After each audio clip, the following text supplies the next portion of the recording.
एक बार और क्या तो आप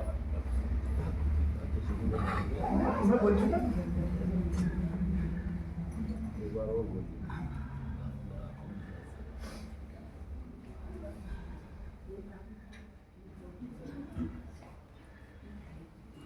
वाणी शीतल चंद्रमा मुखमंडल सूर्य समान गुरु चरण त्रिलोक है गुरु अमृत की खान गुरु अमृत की खान। मेरे वीर प्रभु को अनंतानंद वंदना। पाठ पर विराजित गुरु भगवंतों को मेरा मत्थे वंदना। आप सभी को सादर जय। चातुर्मास 2025 जानदार, शानदार और ज्ञानवर्धक रहा। महाराज साहब का भोपाल आगमन हुआ, उसके बाद शासन स्थापना दिवस, जो मैंने अब तक सिर्फ किताबों में या मोबाइल पे देखा था, पर इस बार दिल और दिमाग में फिट हो गया वैशाख सुद 11, क्योंकि हमने इसे महाराज साहब के साथ एक नए अंदाज में सेलिब्रेट जो कर लिया। उसके बाद शिविर, जो कि आवासीय था, 5 दिनों का था। बच्चों ने बहुत कुछ सीखा। महाराज साहब का समझाने का तरीका इतना अच्छा था कि बच्चे उन चीजों को समझे जिन विषयों पे हम बच्चों से बात नहीं करते। महाराज साहब ने खुलकर उन विषयों पर बच्चों से बात की और बच्चे उन चीजों को समझे। क्यों? क्योंकि महाराज साहब ने उन्हें सही आंकड़े और विशेषज्ञों से बात करवाई, जिन्हें बच्चे समझकर अभिभूत हो गए। माता पिता अभिभूत हो गए, बच्चे क्या अभिभूत हुए। उसके बाद महाराज साहब ने एक टाइम था मम्मियों से बात करने का, 9 से 10। हम मम्मियाँ सिर्फ फोन का इंतजार करती रहती थी, बच्चे बात नहीं करते थे।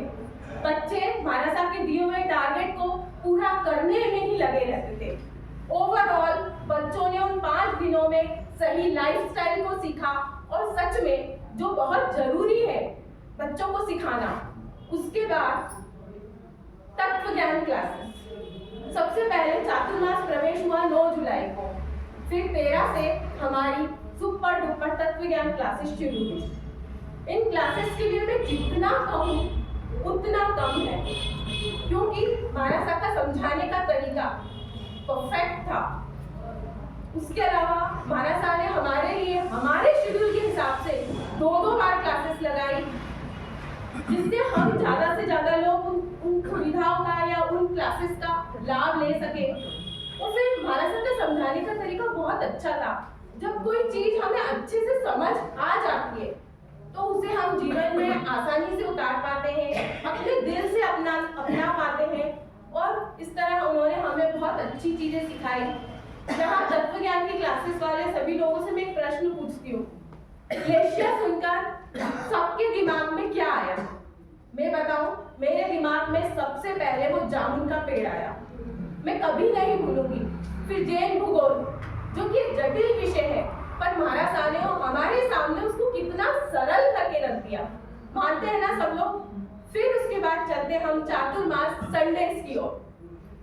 हर संडे को महाराज साहब ने ज्ञान डे बना दिया।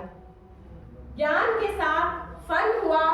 फन के कई प्रकार, क्यूज, डिबेट और नाटक की भोपाल श्री संघ में आई बहार। मेरू गिरी उत्सव बना हमेशा के लिए यादगार। हर क्वेश्चन पेपर के पहले महाराज साहब कराते थे रिवीजन, और उसके बाद हमने किया प्रभु से दोस्ती का प्रमोशन। और क्या कहूँ, गुरु दिखाए राह जो निज आत्म की ओर, हम तो चल पड़े अब कल्याण की ओर। उसके बाद पिछले संडे को सबने श्रावक व्रत अंगीकार किया, सबने प्रभु के समक्ष सहर्ष स्वीकार किया, और अंत में महाराज साहब के लिए मेरे हृदय में उत्पन्न 4 पंक्तियां। न तोल के सिखाते हैं, न मोल के सिखाते हैं, न तोल के सिखाते हैं, न मोल के सिखाते हैं। हमारे गुरुवर तो परफेक्शन के साथ, हमारे गुरुवर तो परफेक्शन के साथ दिल खोल कर सिखाते हैं, दिल खोल कर